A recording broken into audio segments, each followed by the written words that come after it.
The mayor of Lake Havasu has a message for tourists and visitors who ignored Arizona's stay-at-home order. Yeah, he says, "We love you, but we want you to stay home."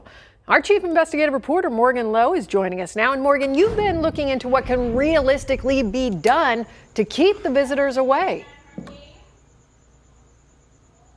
Chris and Brandon, people who live in Lake Havasu have been reaching out to us for the past 2 days.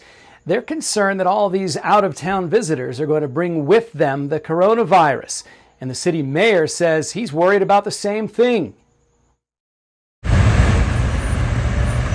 The videos and pictures flooded social media over the weekend, a flood of visitors to Lake Havasu during the COVID-19 pandemic. It was not a welcome sight to everyone. They're being ignorant in the sense of they're only thinking of themselves. Robert Miles and others reached out to CBS 5 Investigates with concerns about outsiders buying up limited supplies from the grocery stores, bringing in the virus from outside town, or both. Whether they're social distancing on the lake, if they go into the grocery store and they're asymptomatic and they don't know it, what's stopping that from transmitting the disease to somebody else? In this resort community on the shores of the Colorado River, even city leaders who normally embrace tourists are asking them to stay home. And it really does cause pause because Lake Havasu City is so dependent on tourism, but we do ask that our visitors stay home during this time. Mayor Cal Sheehy says he and other city officials have looked at ways they could persuade visitors from coming.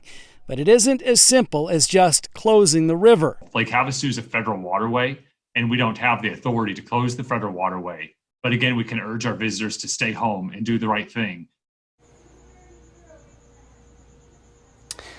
So today I spoke with an official from Arizona State Parks, and she said that the park manager at Lake Havasu State Park closed off the park to new people, vehicles, and boats early on both Saturday and Sunday, limiting the number of people that were allowed in that park. But we also learned that boaters found other ways to get into the water. There are other boat ramps out there outside of that state park, and that is what led to the crowding that we saw on all those videos.